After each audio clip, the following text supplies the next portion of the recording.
and I already have our image pulled up here. And when I go to get ready for cut, I'm just going to go to click make it, just like we do with our vinyl projects. And the most important part about heat transfer is this mirror. You have to mirror your images because it has to cut backwards. So I'm going to mirror my image, and I'm going to go to continue.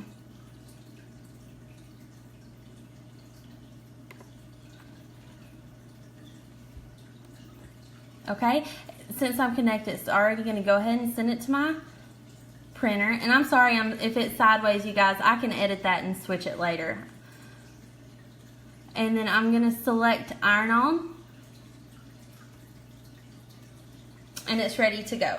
So now I'm ready to load my mat.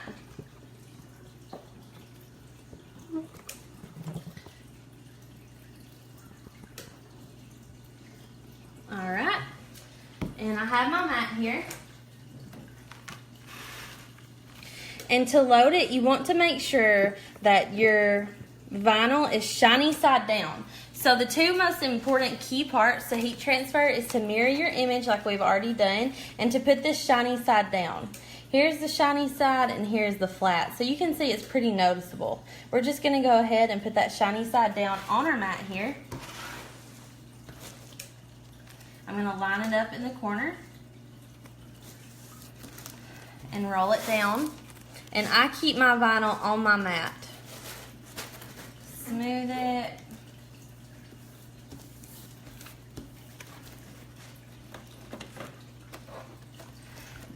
And a lot of times this will misprint or cut off on the top of your mat. And so you want to make sure that you put a little bit of pressure on your wheels, and then we'll go ahead and feed the machine.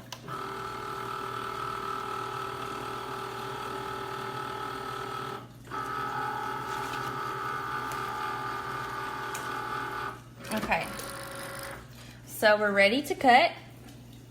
I'll click my C here and cut.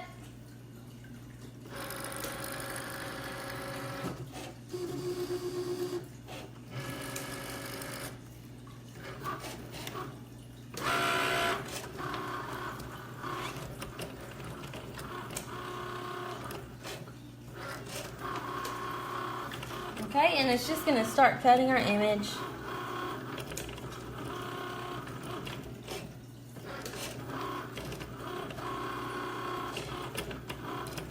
And like I said, I leave my vinyl on the roll so that when it's done cutting, I can just trim it where it needs to go, so I'm saving my vinyl and don't have any waste. My biggest goal is to prevent the waste.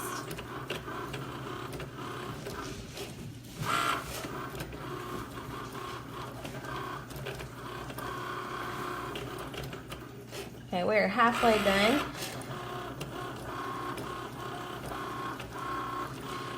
And while it's cutting, if you have trouble centering your shirt, you can fold your shirt in half and press it down the middle so that you have a line to go by. I go ahead and I make sure that my heat press is turned on, or your easy press or your iron. If you're using an iron, you can iron on any kind of hard surface, and I just put, like I said, I use parchment paper over my vinyl.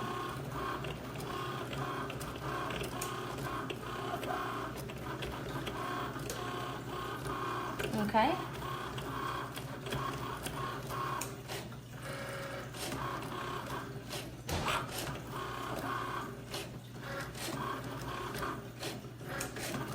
Okay, and we're done. So I'll unload my mat. Bring you guys a bit closer here.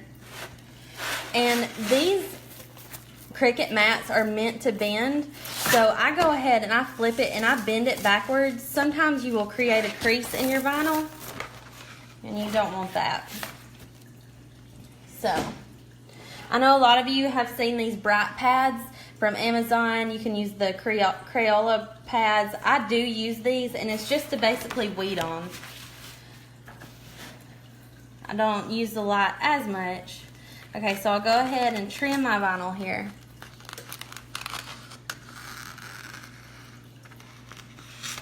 And I trim it all the way around, top to bottom and the sides. And then I'll, of course, I'll save my scraps in my scrap basket. Okay, so when Elizabeth weeds, she leaves her vinyl on her mat, and it gives it a sticky, backing that it can hold on to. Or you can use your bright pad or anything else that you weed on. But it is easier to weed the heat transfer vinyl. So I started a corner and I just start to peel. And it will, most of the time, just come right off. And I find it a lot easier to peel than the 651.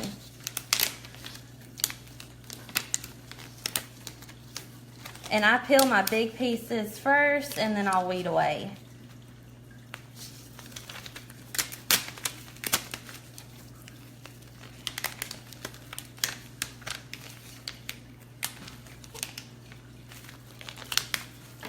It is easier. And the fact that you don't have to be quite as particular with it here. Okay. Okay, so I have this. And then I'll use my weeding tool. I use this little sharp hook. And I will peel away the extra.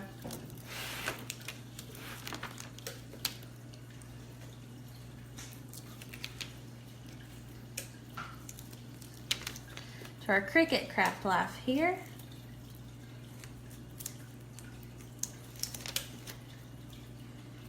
So it is sticky on the sides as you're weeding and peeling away, but you're not going to hurt it by getting your hands on it. The biggest piece of advice I have here is to make sure that you don't have a piece of loose vinyl like that to the side here, because if you do, it's going to press onto your shirt. So I always make sure that I've gotten every bit away from the carrier sheet. And this is printed backwards right now.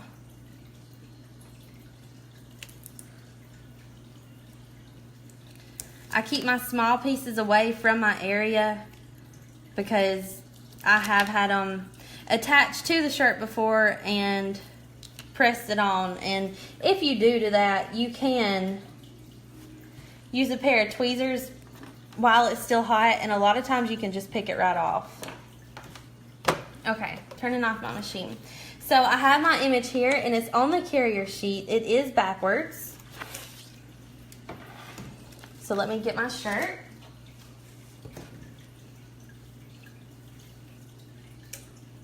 Okay.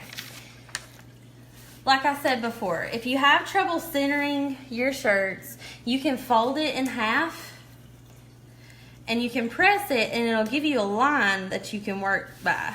So it'll create a center line. But for the purposes of this project, I'm just going to lay it on here.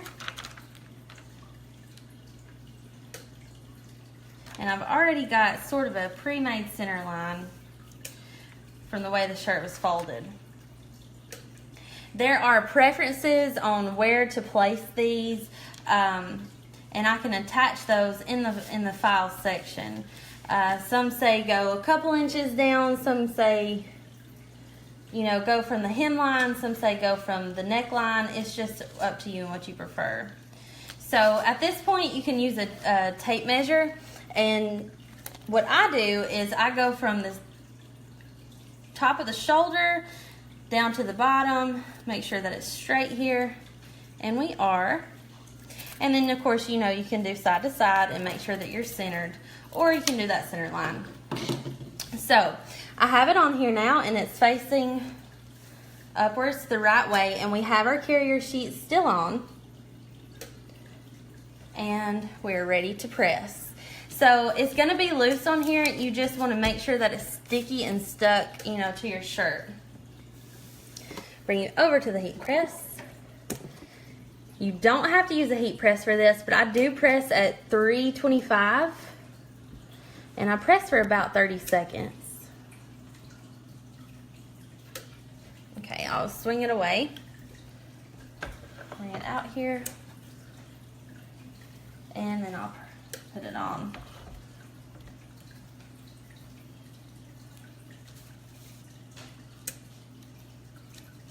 Okay, so we're ready to press. The first press that I do, I don't use a carrier sheet, or I'm sorry, I don't use the parchment paper or a Teflon sheet. I go ahead and I just press it on cotton t-shirts. You know, sometimes things will need to be protected, like a rain jacket or a purse or something like that. But on cotton t-shirts, I just go ahead and I just press it straight onto the shirt. And this is called a heat press for a reason. You want to make sure that your pressure is turned all the way up, and the benefit of a heat press is that you get an even press all the way through the shirt. So I'll leave it on for about 30 seconds, and then I'll peel the carrier sheet, and I press again with my parchment paper pressed over. So we've pressed, and now I'm ready to peel. So I have my carrier sheet. I'm just going to peel it away. And this is called a hot peel. You can get a hot peel or a cold peel, and I'll explain that in just a bit. So our design is on there, but I know it's not ready because I can't see the shirt fibers through the vinyl. So I'm going to go ahead and press again, and I have, obviously, you can tell by the looks, have used this parchment paper time and time and time again. So I'm going to put it back on the press, and I'm just going to press again for about 15 seconds.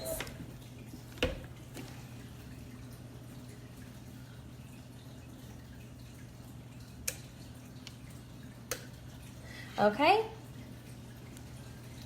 and we are done. Take this off, and we have our shirt. Now, as long as you can see your shirt fibers through the shirt, you are safe to wash it in the washing machine with Sizer. You don't have to do any kind of special instructions. So you can see here the shirt fiber through the shirt. Can you guys see that? And that way I know that it's not going to go anywhere. As long as it's in the fiber, it's permanent. So we have our pressed shirt here. Now, like I said, you can use this for your iron. Just make sure that you have it on your cotton setting and you use a lot of pressure. Just hold it down really good and evenly. Make sure that you can see your shirt fiber in each part of the vinyl. So if you guys have any questions, you can drop them below. I have a heat press from eBay. I can link it to the one that I have, and I am so thankful for your time. Thank you for hanging out with me. Thank you for waiting on Daddy to get here to hold the baby. Thank you for listening to her whine a little bit. And so I will be here to answer any of your questions that you have, and I'm so thankful. So